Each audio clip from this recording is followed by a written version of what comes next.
तो आज हम डिस्कस करने वाले हैं क्लास 12th। एक टॉपिक है हमारा इलेक्ट्रिक पोटेंशियल एनर्जी निकालेंगे हम लोग इलेक्ट्रिक डाइपोल पे, जो कि इलेक्ट्रिक फील्ड के बीच में रखा हुआ है। एक यूनिफॉर्म इलेक्ट्रिक फील्ड है उसके बीच में, ठीक है। तो देखो ध्यान से समझना है, जो इसकी लाइन है ना, ये वाली स्टार्टिंग वाली लाइन, इसी हिसाब से पूरा क्वेश्चन होगा। हमें बस ये बताना है कि किस किस तरीके से क्या क्या एक्सपीरियंस होगा, ठीक है। देखो सबसे पहले अगर बात करें इलेक्ट्रिक फील्ड की, तो मैंने मान लो कि यहाँ पे इलेक्ट्रिक फील्ड बनाई, ये मैंने इलेक्ट्रिक फील्ड बना दी इस तरीके से, ठीक है। अब ये इलेक्ट्रिक फील्ड है, इलेक्ट्रिक फील्ड, वो भी यूनिफॉर्म इलेक्ट्रिक फील्ड। इसके बीच में एक टॉर्क रखा है मैंने यहाँ पे, ये बना दिया, टॉर्क नहीं, इलेक्ट्रिक डाइपोल रखा है। डाइपोल हमारा होता है एक तरफ चार्ज होता है, ये क्यू चार्ज बनाया यहाँ पे, और ये नेगेटिव क्यू चार्ज बना दिया। इसके सेंटर से यहाँ तक का दोनों डिस्टेंस बराबर होता है एल, ठीक है, और इसको ओ नाम दे दिया मैंने, ठीक है। ये बना दिया मैंने यहाँ पे डाइपोल।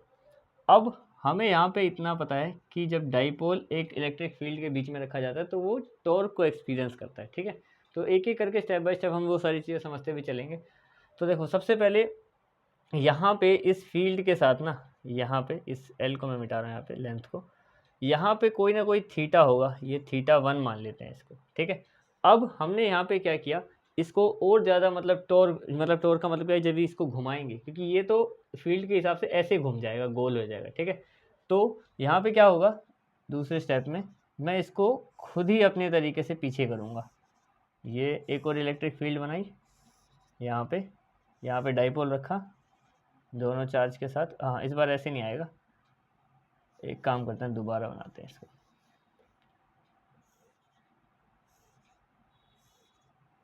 ये इलेक्ट्रिक फील्ड है, इस बार उसको मैंने सीधा कर दिया, ठीक है। ये डाइपोल है हमारा, ये दोनों चार्जेस के साथ है, ये प्लस क्यू, ये माइनस क्यू। अब यहाँ पे जो एंगल नया बना ना इस बार ऐसे करने पे, तो हो गया θ2, उसको हमने माना θ2, ठीक है। ये इसका सेंटर है, यहाँ से डिस्टेंस बराबर है ऊपर और नीचे ओ, ठीक है। तो यहाँ पे हमें ये देखना है कि जब वो टर्निंग शुरू करेगा, देखो यहाँ पे तो था ही, उसको इलेक्ट्रिक फील्ड पहले से लगे जा रही है, मैंने उसको सीधा किया। अब उसको क्या हुआ, जोर से धक्का लगा तो वो रोटेट करेगा। मान लेते हैं कि वो 180 डिग्री घूम गया, एक बार वो पूरा घूम के ऐसे आ गया, जैसे ऐसे सीधा खड़ा है तो ऐसे घूम के ऐसे आ गया 180 डिग्री तक, मतलब थीटा को 180 मान के चलेंगे यहाँ पे, ठीक है। अब हमें इसका पूरा बताना पड़ेगा यहाँ पे फॉर्मूला कि किस किस तरीके से क्या क्या बनेगा। देखो सबसे पहले तो we consider an electric dipole of positive and negative charge. ये है यहाँ पे हमारी लाइन पहली, ठीक है। प्लेस इन यूनिफॉर्म इलेक्ट्रिक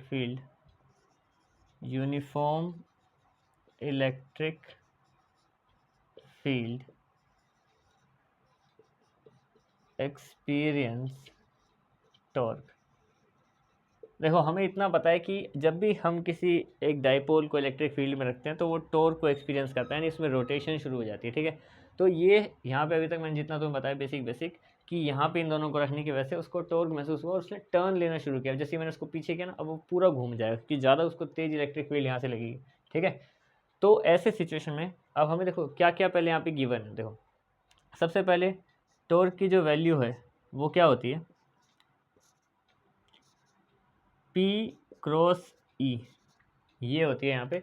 अब देखो P क्रॉस E क्या है, P जो है वो हमारा इलेक्ट्रिक डाइपोल मूवमेंट है, ठीक है, और जो E है वो इलेक्ट्रिक फील्ड का, मतलब दोनों के मैग्नीट्यूड है, डाइपोल मूवमेंट और इलेक्ट्रिक फील्ड, ठीक है। ये टॉर्क होता है। और साथ ही साथ देखो यहाँ पे क्रॉस प्रोडक्ट है ये वाला हमारे पास, इस क्रॉस प्रोडक्ट को हटाने के लिए ये बन जाएगा P E साइन थीटा, ये बन गया। इसको हम यूज़ भी करेंगे टॉर्क की वैल्यू को आगे, ठीक है।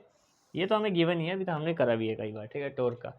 और देखो अब हमने देखो यहाँ पे दो चीज़ें करी हैं। सबसे पहले तो ये हमें निकालना है यहाँ पे देखो इलेक्ट्रिक पोटेंशियल एनर्जी निकालनी है इस डाइपोल पे, ठीक है। तो इलेक्ट्रिक पोटेंशियल एनर्जी रफली मैं तुम्हें यहाँ यहीं बता देता हूँ कहीं। इलेक्ट्रिक पोटेंशियल एनर्जी क्या होती है कि ये है du equal to negative of work done, ये होता है एक्सटर्नल वर्क डन या जो भी, क्योंकि एक्सटर्नल वर्क डन तो मैंने यहाँ पे लगाया है इसको इस तरफ करने में, तो यहाँ पे वर्क डन निकालना है हमें, ठीक है। वर्क डन निकलेगा तो ये इलेक्ट्रिक पोटेंशियल एनर्जी हमारे पास अपने आप आ जाएगी। वर्क डन हमने यहाँ पे करा है, उसको कैलकुलेट करेंगे पहले, ठीक है। तो देखो ये तो हो गया गिवन। अब देखो एक तो ये टॉर्क की जो यहाँ पे डायरेक्शन है, ये जो डायरेक्शन ऑफ टॉर्क है वो है क्लॉकवाइज, ये है इसकी डायरेक्शन। ये मैंने यहाँ पे तुम्हें बताया था, ये टॉर्क कैसे ऐसे ऐसे करके घूमता रहता है, तो घड़ी भी क्लॉकवाइज इसी तरीके से घूमती है।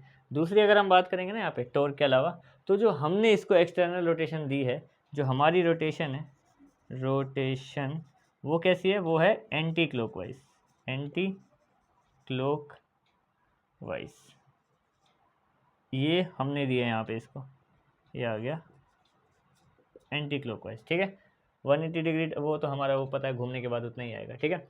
अब यहाँ पे देखो, ये एक हो गई क्लॉकवाइज डायरेक्शन। रोटेशन हमने कैसी दी, हमने इसको ऐसे किया था एंटी क्लॉकवाइज के लिए, ठीक है। तो ये तो हमारा गिवन हो गया। अब हमें निकालना क्या है, वर्क डन। तो यहाँ पे अब स्टार्ट करते हैं इसकी प्रोसेस सोल्व करने की। सबसे पहले निकालेंगे work done during rotating electric dipole.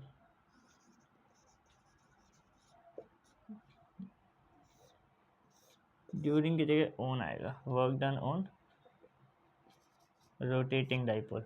जो भी इलेक्ट्रिक डाइपोल वहाँ पे रोटेट हो रहा है उसमें हमें यहाँ पे वर्क डन निकालना है, ठीक है। अब देखो वर्क डन का सिंपल फॉर्मूला क्या होता है, फोर्स इनटू डिस्प्लेसमेंट, ठीक है। तो यहाँ पे वर्क डन का जो फॉर्मूला हम यूज़ करेंगे वो हम यूज़ करेंगे टॉर्क इनटू थीटा। ये भी एक इसका वर्क डन का फॉर्मूला होता है, क्योंकि यहाँ पे देखो, अब यहाँ पे कंफ्यूज होने की जरूरत नहीं है कि वर्क डन तो हमने ये जो यहाँ पे वर्क डन जो हमने पढ़ा है वो हम यूज़ करते हैं FDR, ये ठीक है। लेकिन ये भी होता है क्योंकि ये एंगुलर की बात है, वो लीनियर के लिए होता है, ठीक है। जब भी लीनियर चीज़ें हो, यहाँ पे एंगल बनेगा, वो भी 3D एंगुलर चीज़ें चलेंगी, तो एंगुलर के लिए हम लगाते हैं टॉर्क इनटू थीटा, ठीक है। तो ये हमारा वर्क डन का फॉर्मूला हो गया। अब देखो यहाँ पे क्या है हमारे पास, ये है टॉर्क इनटू डी थीटा। अब ये यहाँ पे डॉट प्रोडक्ट है, डॉट प्रोडक्ट है, इस डॉट प्रोडक्ट को हटाने के लिए मैं यहाँ पे लगा दूंगा कोस थीटा, ये आ गया, ठीक है। सिंपल, आगे बढ़ते हैं। अब देखो यहाँ पे थीटा की वैल्यू कितनी है, हमें पता है वो 180 डिग्री का मैंने तुम्हें पहले ही बताया। तो अगर ये 180 डिग्री है तो यहाँ पे कोस 180 कितना होता है, चलो एक बार लिख ही देते हैं, डी थीटा, और यहाँ पे कोस 180 डिग्री, ठीक है। आगे बढ़ते हैं, स्टेप बाय स्टेप आगे बढ़ेंगे, यहाँ पे आते हैं, ठीक है। कोस 180 डिग्री, तो वर्क डन निकालते हैं पहले। तो ये आ गया वर्क डन डी थीटा। देखो कोस 180 क्या होता है, -1, तो यानी यहाँ पे माइनस आ जाएगा आगे, ये आ गया माइनस, और डी थीटा रह गया, बाकी 1 से मल्टीप्लाई करने पे तो वही रहेगा, ठीक है। अब यहाँ पे वैल्यू पुट करूँगा मैं, वैल्यू किसकी पुट करूँगा, ये टॉर्क की वैल्यू। टॉर्क की वैल्यू क्या है हमारे पास, तो ये रहा PE साइन थीटा, यानी negative of PE sine theta d theta, ठीक है, सिंपल। अब देखो यहाँ पे मैंने क्या किया, इसकी वैल्यू पुट कर दी। अब हमें इतना पता है कि ये जो है ना, यहाँ पे वर्क डन हम जो निकाल रहे हैं, ये वर्क डन निकाल रहे हैं किसी 2 पॉइंट तक, कौन कौन से, एक थीटा से लेके थीटा 1 से लेके थीटा 2 तक जो गया था उसमें वर्क डन निकाल रहे हैं।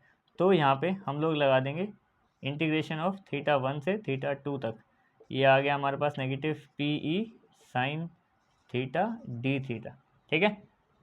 तो W इक्वल टू, ये माइनस का साइन बाहर, P बाहर, E बाहर, यहाँ पे साइन थीटा डी थीटा रह जाएगा, ये थीटा 1 थीटा 2, और रह गया साइन थीटा डी थीटा। इसका इंटीग्रेशन कर देंगे तो ये आएगा हमारे पास नेगेटिव PE, और यहाँ पे आ गया साइन का क्या होता है, माइनस कोस थीटा, और यहाँ पे आ जाएगा थीटा 1 से लेके थीटा 2 तक, ठीक है।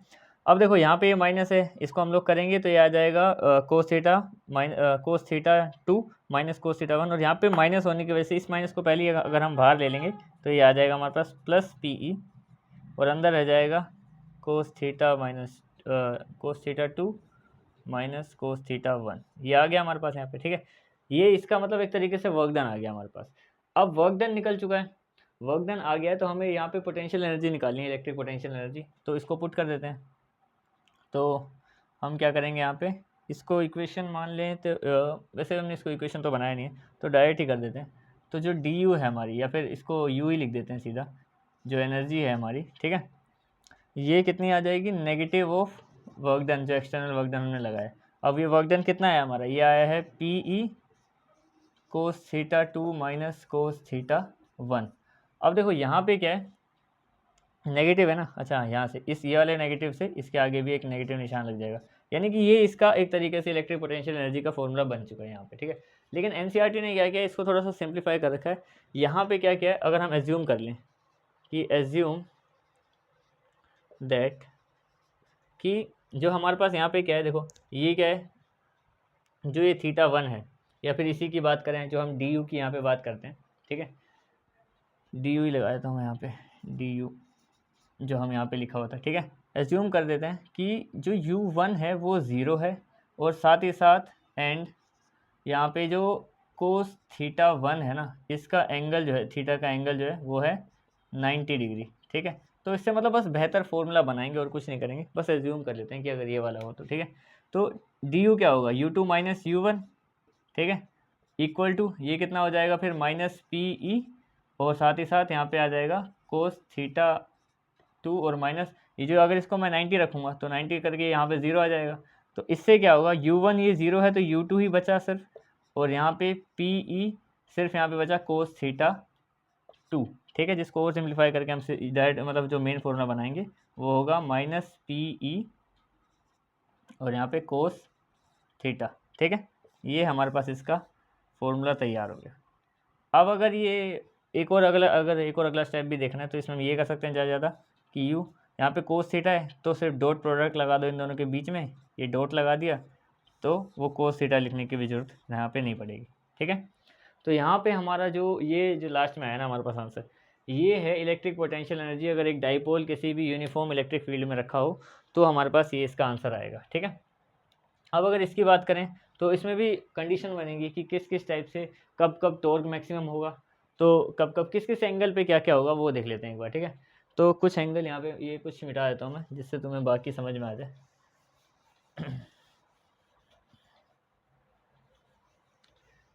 जैसे मान लेते हैं कि एंगल जो है पहला टेकिंग थीटा इक्वल टू, मान लेते हैं कि हमने रखा है यहाँ पे 90 और 270। अगर मान लो इस थीटा को मैंने 90 और 270 रखा है, 90 और 270 का मतलब क्या है, या तो यहाँ पे ऐसे 90 या तो 270 यानी नीचे बिल्कुल। तो ये इस टाइम पे देखो यहाँ पे ये मैक्सिमम टॉर्क को फेस करेंगे, देखो क्योंकि सबसे ज़्यादा धक्का कब लगेगा, जब वो बिल्कुल सीधा होगा, या तो 90 डिग्री या तो 270 डिग्री। तो यहाँ पे इस कंडीशन में जो टॉर्क है वो मैक्सिमम होगा, ठीक है। यहाँ पे एक कंडीशन तो ये बन गई, ठीक है। दूसरी बात करें तो यहाँ पे इलेक्ट्रिक फील्ड एनर्जी की बात कर लेते हैं। इस जगह पे यहाँ पे जो क्या बोलते हैं इलेक्ट्रिक फील्ड एनर्जी यू जो है उसकी बात करें, अगर मैं देखो यहाँ पे 90 रख दूँ, ठीक है, 90 या 270 रख दूँ, तो इन दोनों कंडीशन में क्या होगा, यहाँ पे आ जाएगा ये क्या बोलते हैं 90 पे कितना होता है, कोस 90 कितना होता है 0। अब कोस 90 अगर 0 है तो ऐसी कंडीशन में वो 0 बना देगा पूरा, तो ये जो यू आएगा ये आ जाएगा हमारा मिनिमम, उस कंडीशन में बिल्कुल कम आ जाएगा, ठीक है। और दूसरा एक और पॉइंट की बात करें कि अगर हम लोग उसका थीटा लेते हैं टेकिंग थीटा इक्वल टू कितना 180 एंड 0 डिग्री। अब ऐसी कंडीशन में क्या होगा, देखो अगर मैं बिल्कुल 0 ले लूँ यहाँ पे ऐसे, ठीक है, टॉर्क बिल्कुल क्या बोलते हैं डाइपोल लेटा हुआ है, चाहे बिल्कुल ऐसे ले लूँ तो इलेक्ट्रिक फील्ड क्या है साइड से निकली जा रही है उसको पता नहीं चलेगा। तो ऐसे टाइम पे जो टॉर्क होगा ये वाला, ये हो जाएगा हमारा मिनिमम, उस पर बिल्कुल कम टॉर्क लग रहा होगा, ठीक है। और बात करें अगर इलेक्ट्रिक पोटेंशियल एनर्जी की तो देखो जैसे कोस थीटा है हमारे पास यहाँ पे, अगर मैं कोस 0 रखूँ तो 1 आएगा, ठीक है। यानी कि अगर थीटा जो है यहाँ पे इसको मान लेते हैं PE, ये PE ही रहेगा अगर जो थीटा है वो है 0, क्योंकि कोस 0 पे कितना रहता है 1। अब बात कर लेते हैं एक और कि इलेक्ट्रिक क्या बोलते हैं पोटेंशियल एनर्जी जो है हमारे पास, ये जो है ये पॉजिटिव PE बन जाएगा अगर जो थीटा मैंने रख दिया 180, क्योंकि कोस 180 पे कितना होता है माइनस का 1। अब उस माइनस से क्या होगा, इसका साइन चेंज हो जाएगा और यहाँ पे क्या रहेगा, ये हमारे पास ये पॉजिटिव आ जाएगा। तो मतलब 4 केस हैं, 4 केस मैंने एक एक करके बताया तुम्हें, मतलब ये तो दो तो सेम ही है कि अगर ये 90 और 270 पे रखा जाए तो इसका टॉर्क मैक्सिमम सबसे ज़्यादा इसको धक्का यहाँ पे लग रहा होगा, ठीक है। लेकिन क्या जो इलेक्ट्रिक पोटेंशियल एनर्जी है इसकी वो मिनिमम हो जाएगी, क्योंकि अगर यहाँ पे 270 या 90 रखा जाए तो उस पर कोस हमारा 0 होता है, जिसकी वजह से यहाँ पे मिनिमम आ जाएगा। और इसकी बात करें अगर ये 180 और 0 पे, तो क्या बनेगा, देखो 180 और 0 पे अगर ये बिल्कुल ऐसे सीधा है यहाँ पे पड़ा हुआ इस तरीके से, तो जो टॉर्क आ रहा है इतना उसको फ़र्क नहीं पहुँचाएगा, तो टॉर्क उसका मिनिमम रहेगा। और यू की बात करें, यानी कि इलेक्ट्रिक पोटेंशियल एनर्जी की बात करें, तो 90 पे ये नेगेटिव ही रहेगा, ठीक है, क्योंकि 90 पे नहीं 0 पे, क्योंकि 0 पे क्या होता है, वो 1 होता है। 1 से ये माइनस का साइन भी कुछ भी चेंज नहीं होगा, तो ये हमारा नेगेटिव में ही रहेगा, ठीक है।